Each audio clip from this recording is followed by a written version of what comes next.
bersama gue Irfan Ramadan di Ketemuan Tiba-Tiba Ngobrol. Nah, kali ini gue kedatangan bintang tamu yang sangat luar biasa, yaitu Mas Bagas dari Kulitika. Halo Mas Bagas. Halo. Nama saya siapa? Irfan. Betul. Mas Bagas nih. Mas Bagas, coba perkenalkan diri sedikit nih ke para penonton.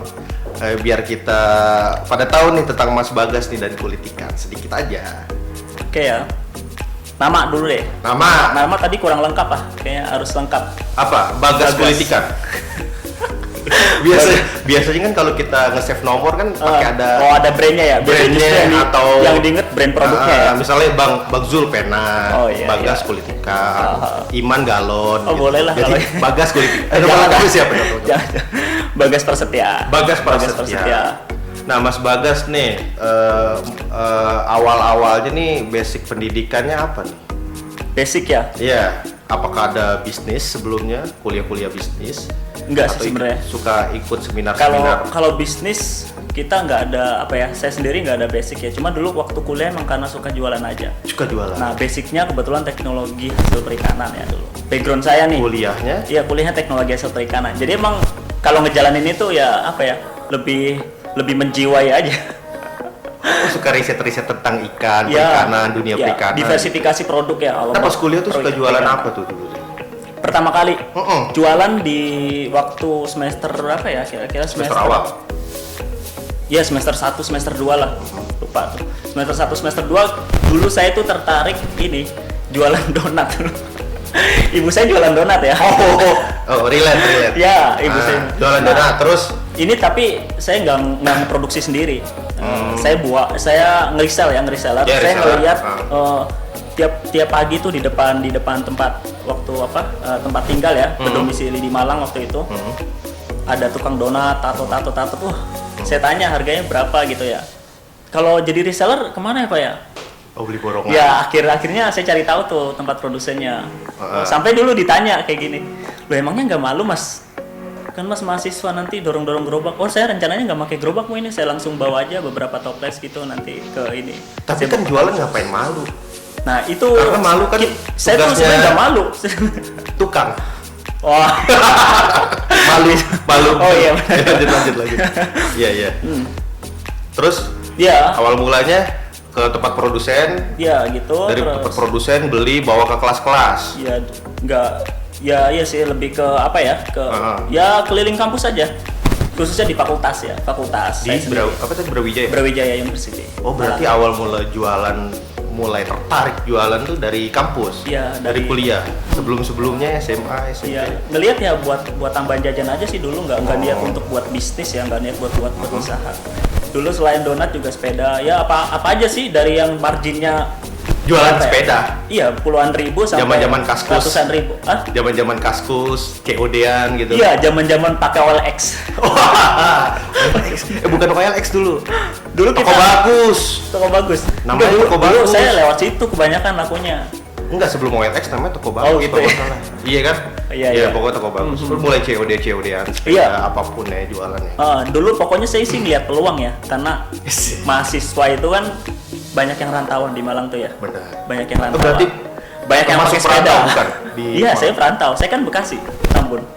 Di Malang ya saya perantau. Nah dulu saya dari situ akhirnya saya dulu sih yang beli sepeda. Terus ngelihat di grup Facebook ya. Di grup Facebook itu ngelihat banyak yang nyari banyak yang nyari sepeda.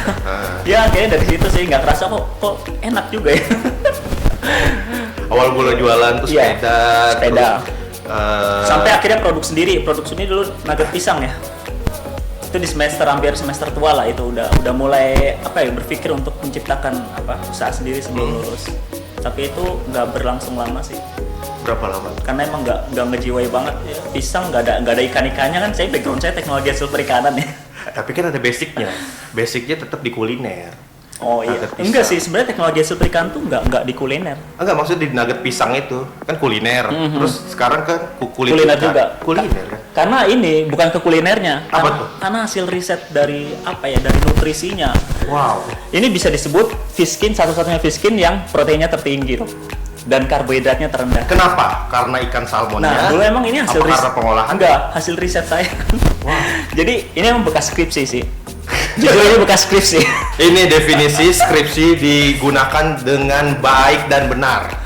Risetnya dijadikan produk. Iya. Dulu maksudnya skripsinya tentang bisnis plan kulit ikan atau tentang ikannya. Jadi gini sih. Apa ya?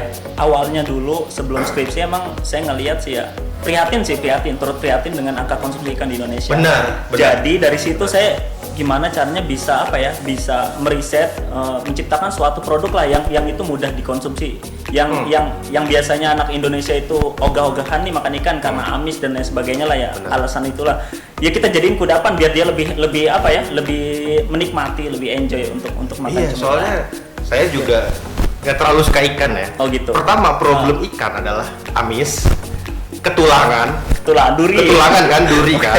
Terus banyak tulang kayak kurang. Tapi kalau diolah kayak gini kayaknya asik bener gitu nah, ya. Itu. Jadi kudapan, snack. Ya, karena orang Indonesia tuh demen nyemil ya. Iya.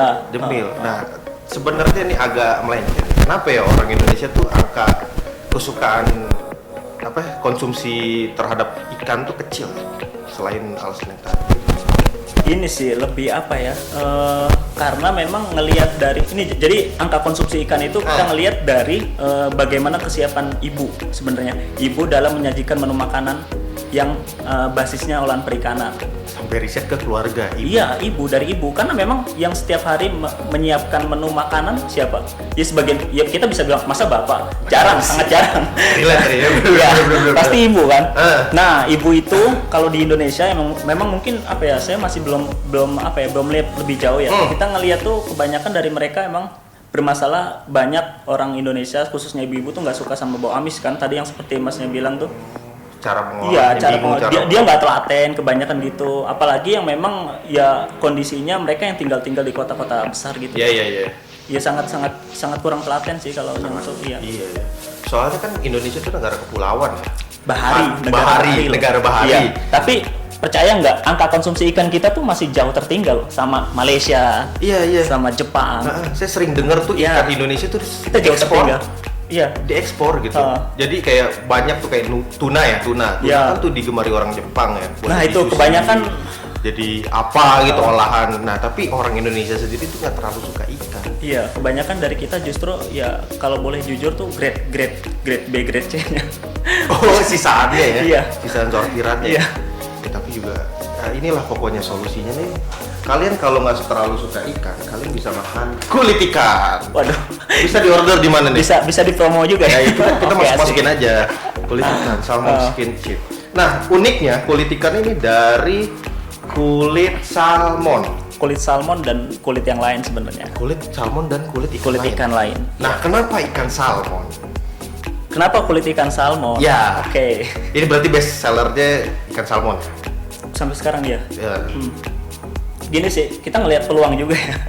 Ngelihat sasaran market juga. Jadi karena memang ketika orang ngedenger nama salmon tuh, terutama kayak dia toko-toko inilah retail modern, denger salmon tuh langsung ini ya, kayak mahal gitu ya. Iya, ini ikan mahal. Iya, saya juga pertama kali. Dan kebanyakan mereka lebih tertarik sih kalau dengan ada tulisan salmonnya tuh, wah ini ikan mahal nih, dan ini ikan bergizi nih. Benar. Tapi emang secara hasil penelitian, hasil uji lab pun emang ini bergizi. Proteinnya cukup tinggi. Iya, lebih dari 50%. Berarti ini ikannya termasuk impor ya? Ikannya impor, tapi bukan kita sih yang impor. Kita kerjasama sama perusahaan besar. Tapi berarti ini nggak bisa dibudidayakan di Indonesia? Ya, kalau salmon, tapi memang udah ada sih beberapa negara itu yang membudidayakan. Cuma ya hasil nutrisinya itu ya bisa dibilang masih justru kurang. Jadi justru secara alami itu salmon lebih bagus dia di alam bebas. Oh, ini benar-benar dari dan alam. Ini keunikan ikan salmon ya. Percaya atau enggak, dia jadi termasuk ini ikan yang hidup di dua kadar salinitas yang berbeda. Jadi dia payau, tawar. Iya, payau dan tawar. Jadi dia ketika ingin membijah tuh dia justru ke hulu. Iya. Pernah dengar ya? Saya sering nonton Nat Geo Wild. Tuh mereka kan dari payau ya. Misalkan kalau itu tuh yang dekat laut. Muara dari Muara, terus dia ke hulu sungai nyampe ke atas, baru mereka berkembang biak. Iya, nah nanti anaknya ke air payau lagi. Iya benar. Jadi uniknya tuh dia tinggi 1-2 meter tuh bisa loncat, dia melawan arus. Nah itu mah kenapa? Karena unik ya. Jadi kita ngebawa juga salmon tuh. Iya, soalnya ini termasuk ikan yang unik nih. Unik dan terdengar mahal. Dan 1 kali seumur hidup pemijahannya. Ya betul. Nah biasanya kalau udah bermijah atau berkembang biak, mereka mati kan, gitu. Iya benar. Dimakan beruang. Saya suka nonton di radio makan beruang gitu. Tapi kayaknya balik dulu nih. Saya suka nonton nih salmon. Makanya pas lihat salmon, bener-bener salmon ya. Iya, salmon. Gak ada campuran ya. Ya, campurannya ada, maksudnya bumbu-bumbunya lah, rempah-rempahnya. Ini berarti sejenis kayak apa ya? Bener-bener pure kulit atau misalkan ada kandungan kulitnya dicampur bahan-bahan lain atau gimana? Enggak, kalau yang ini karena judulnya keripik ya. Keripik. Beda sama kerupuk. Wah, perbedaan keripik dan kerupuk. Oke, keripik dan kerupuk. Keripik. Kalau di di ilmu pangan tuh kerupuk itu dia bahan asli, dia ditambahin tepung biar jadi adonan, terus diiris tipis-tipis, goreng, itu jadi kerupuk. Jadi adonan kayak kerupuk yang di warteg gitu ya. Ya, tapi ada campurannya. Ada campurannya. Kayak kerupuk ikan tenggiri. Kerupuk itu ada campurannya. Ikan tenggirinya cuma berapa persen dicampur dijadiin kerupuk. Iya, kalau keripik dia nggak ditambahin adonan. Dia mungkin tambahnya ya berupa bahan ya kayak rempah-rempah kalau ada untuk bisa menggoyang lidah lebih enak ya. Iya, dia seperti itu. Makanya nggak ada kerupuk ubi, kerupuk singkong kan. Yang ada keripik ubi, keripik singkong. Berarti karena pure, dipotong tipis gitu. Karena bahan aslinya keripik memang. kentang. Ya. Kan nggak ada kerupuk kentang kan? Mungkin belum ada ya. Sekarang belum ada. Lace juga tuh kentang pure ya kayak Lace sebut merek. Keripik kentang yang di minimarket kan biasa keripik kentang sih. Untuk sekarang nggak bayar ya Lace, nanti bayar loh. Kalau udah naik sensor. Kalau udah naik. Nah, saya bingung nih. Saya termasuk pecinta kulit ya, tapi kulit ayam. Kalau ayam kan kulitnya tuh tebel, kelihatan. Kalau ikan kan tipis ya. Itu gimana cara? Enggak, jadi ini sih. Apa ada dagingnya dikit? Apa gimana sih, kurang tahu ya. Kalau kulit salmon sebenarnya, kalau kulit salmon tuh emang ada beberapa jenis sih. Oh, salmonnya pun ada beberapa jenis. Ada yang kita pernah terima tuh ini dari yang suppliernya sih, ini salmon dari Norwegia, ada yang salmon dari Turki. Nah kebanyakan kalau yang dari Norwegia tuh emang agak tebel ya. Oh, salmon tuh bukan dari Amerika doang ya? Oh, dari Norwegia, Turki juga ada? Iya, ada. Oh, tergantung spesiesnya? Iya, spesiesnya. Nah, itu tebalnya cukup tuh buat jadi keripik? Cukup sih, ya kadang ya malah justru tipis ini menurut saya ya, menurut karena memang ya awalnya kan saya ngeriset sendiri tuh. Justru kalau di mulut tuh lebih enak yang agak tipis sih. Lebih keras aja gitu. Kayak rumput laut kali ya. Tipis gitu. Gimana kalau kita coba nanti? Oh, boleh. Saya suka makan. Berarti selain salmon, ikan apa tuh? Kalau yang endemik Indonesia gitu, yang bisa digunakan di Indonesia gitu selain salmon. Kalau kami berdasarkan ketebalan kulitnya atau apa? Jadi gini sebenarnya, kalau ini kan bisnis juga usaha. Ya Nanti mungkin ya yang mau buka usaha kulit ikan juga. Franchise. Ya. Ini peluang sih, kita ngelihat peluang. Jadi ngelihat usaha mereka yang memanfaatkan filetnya. Jadi ada kulit lele pun bisa sebenarnya. Ada ya salah satu UMKM yang ada di Tambun juga nih sama kayak saya. Itu dia manfaatin lele. Cuman kan nggak banyak lele yang orang manfaatin filetannya.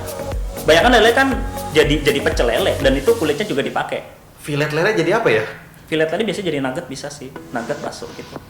Oh, iya. Tahu saya. Iya. Jadi campuran nugget, bakso ikan tuh bisa bakso lele. Bisa dari lele. Lele pun kulitnya bisa digunain. Bisa. Tahu saya tipis, kalau makan pecel tuh kayak nggak ada kulitnya. Ya cuman mungkin nanti jadinya ya cuman berbeda tekstur aja sih. Nutrisi juga termasuk nutrisi. Ya jadi kulit ikan ya. Bukan sisik ya, bukan kayak ikan mas. Bukan dong, beda. Bukan sisik.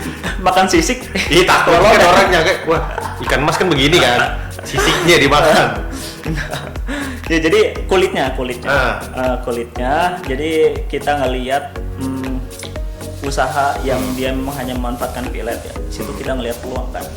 dari mereka nggak dipakai daripada dibuang atau dijual murah mungkin ya. Dari beberapa orang yang pengen manfaatin buat bahan yang lain, justru kita belikan dengan apa ya, dengan fair trade kan lebih bagus ya. Efektivitas jadi semua kepake ya. Nanti bakal ada juga kayaknya keripik pala lele ya. Keripik pala mau coba nih kayak karena dagingnya diambil, kulitnya diambil, palanya iya benar. Ada pala lele tuh kalau di kita di kami dulu pernah ya, dia dijadiin kerupuk. Biasanya ada kerupuk tulang ikan, pernah denger nggak? Enggak. Kerupuk tulang ikan, ya itu tapi kerupuk bukan keripik, nggak mungkin dong duri jadi langsung digoreng kan.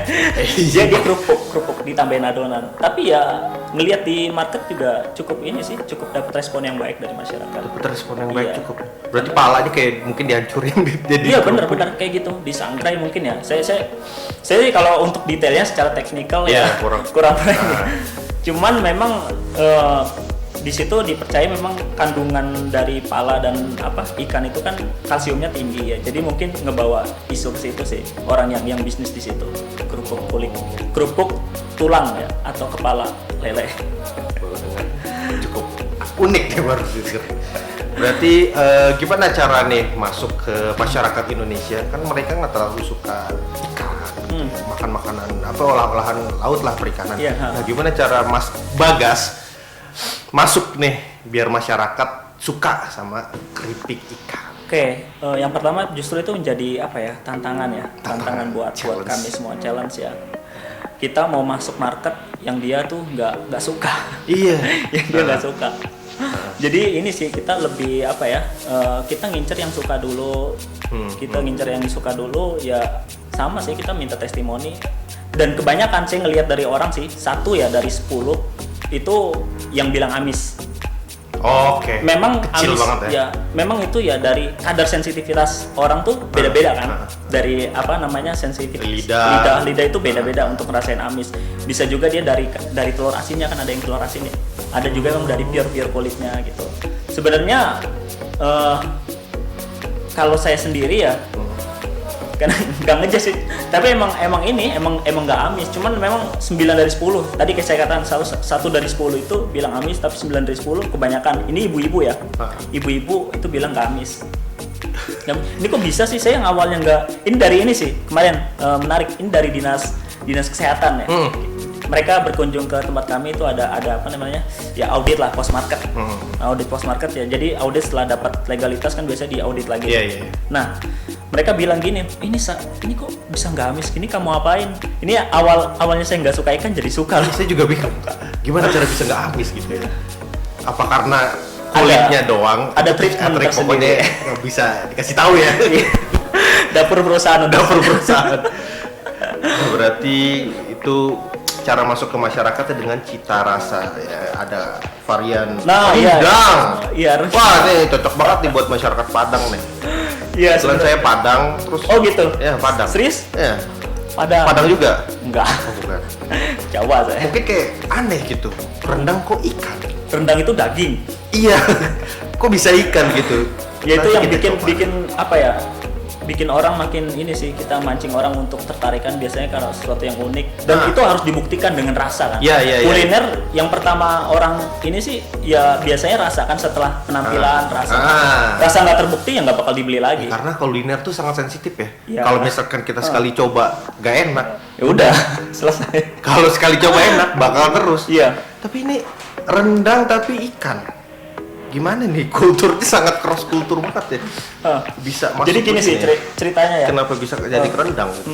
Emang dulu misi kita juga untuk pengen ngenalin masakan-masakan lokal di Indonesia gitu. Iya. Tapi kita juga punya misi kan, pengen bikin masyarakat Indonesia lebih suka mengkonsumsi ikan. Iya. Akhirnya disitulah terjadi cross kultur. Cross kultur ya. Apa nih? Ini apa lagi nih? Sebenarnya riset juga Mas. Dulu kita pernah ada rasa soto juga. Soto. Iya. Kenapa kita bisa kepikiran itu ya? Jadi nih tim kami ada Fadel ya. Dia sekarang megang CMO. Halo Fadel. Iya. Dia ibunya kebetulan kan ini jual nasi Padang. Ibu saya jual soto. Saya coba riset di rasa sotonya. Dianya usul rasa rendang. Dia juga kita satu background teknologi setrikanya. Jadi sama-sama punya basic yang kuat di produk ini. dia di rendang karena Padang identik, dia sering kan emang di Padang kan ada menu rendang ya. Iya. Jadi kita coba autentik banget rendang dari Padang. Iya. Akhirnya ternyata yang diterima pasar rendang. Best seller. Enggak, kalau sekarang best sellernya dikalahkan sama salted egg sih, sama originalnya. Salted egg. Telur asin. Karena memang itu di Fishkin yang lain pun orang yang pernah nyoba Fishkin pasti yang pertama dicoba itu salted egg. Emang yang terkenal duluan kan dari salted egg. Salted egg fish. Cita rasa asin. Cita rasanya telur asin. Tapi ini selain buat cemilan bisa jadi lauk ya. Kalau dilihat dari rasa aja ya, ada balado, sambal ya, sambal terasi. Ini cocok banget nih buat anak kosan ya. Iya. Anak kosan, aduh gak ada lauk. Yang penting lo beli beras aja mah kulit ikan. Jadi pagi siang malam makan kulit ikan. Banyak sih, banyak yang bilang katanya, oh ini cocok juga sih jadi lauk karena dia cita rasa kan, tadi cita rasa Nusantara, dia ada sambal terasi. Kalau emang yang nggak terlalu suka sama sambal terasi bisa cicipin ini dulu kan. Iya, banyak rasa juga sambal ya. Terasi, gitu. Unik luar biasa nih. Ini udah berjalan berapa tahun? Sambil minum ya? Sambil minum aja nggak apa-apa. Crunchy, tasty, healthy. Wah, kandungan informasi nilai gizinya nih tercantum guys, luar biasa guys. Kalau biasanya nih keripik ikan bertahan berapa lama nih Mas Bagas? Keripik ikan. Ketahanan. Kui Ini tanpa pengawet. Brand saya. Yeah, Oh iya, kui. Kita di sini kan. Oh, kui sebutannya kui. Brandnya kulit kui. ikan. Kui. Kulit ikan kan nama produknya. Oh. Brandnya kui. Kui. Nah, kalau kui. Bahas kuinya apa bahasa apanya tadi?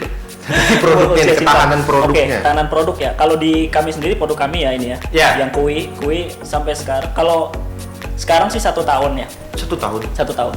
Pakai pengawet atau tanpa pengawet? Enggak, kita tanpa pengawet. Jadi sebenarnya ini untuk informasi juga yang mungkin yang snack juga ya, yang bisnisnya di snack. Yang ragu atau pengen tahu gitu.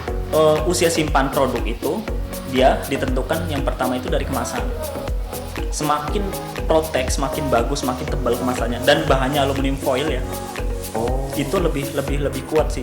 Jadi dia saya lupa sebutannya tuh. Jadi selektivitasnya dengan oksigen itu akan lebih selektif lah pokoknya.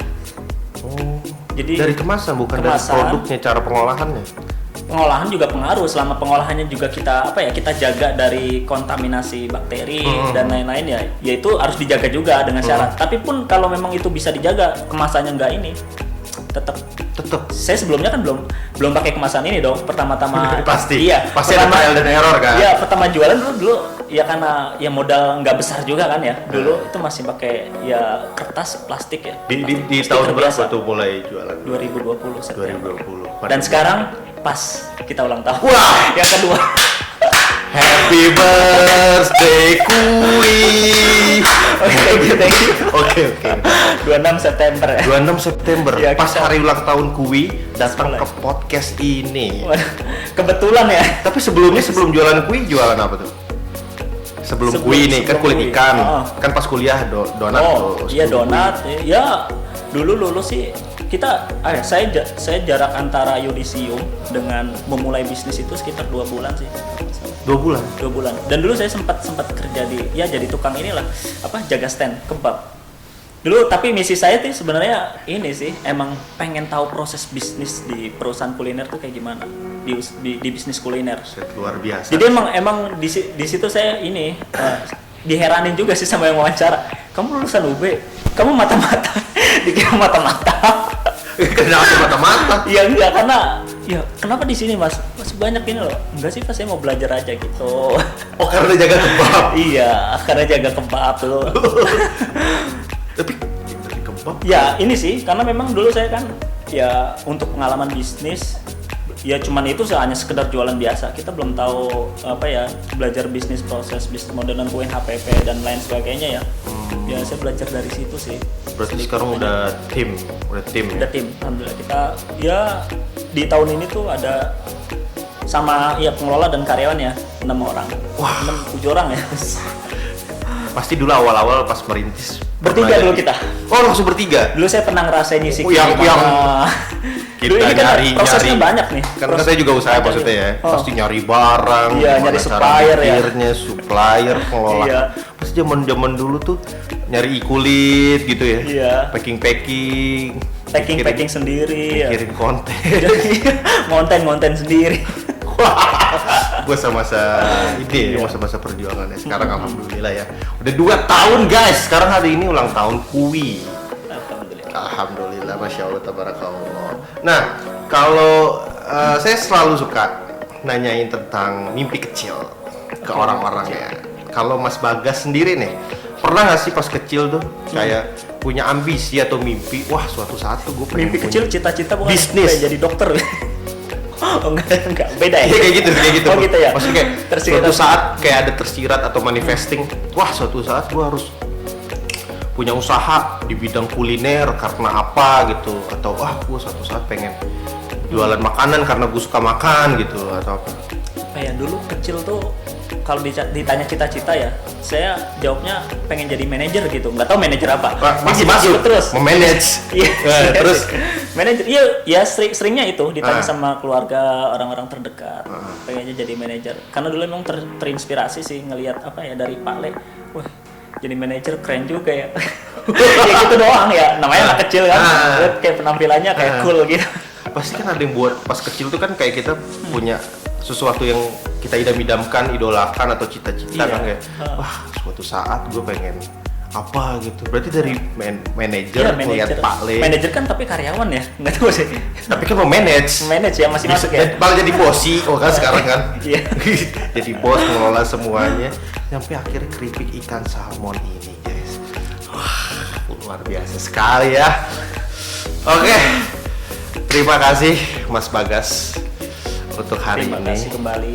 Luar biasa sekali ya, hari ini ulang tahun Kui. Kalau kalian mau order Kui ada di mana nih? Oke. Kui bisa teman-teman temui di Instagram ya. Instagram kita coba cek di @kulitikan.id. Kulitikan.id. Ya. Bener kan kulit ikan? Oh nama IG-nya aja. Nama IG-nya. Ya ini sih nggak langsung ke brand dulu, saya mikirin lebih ke ini sih ya.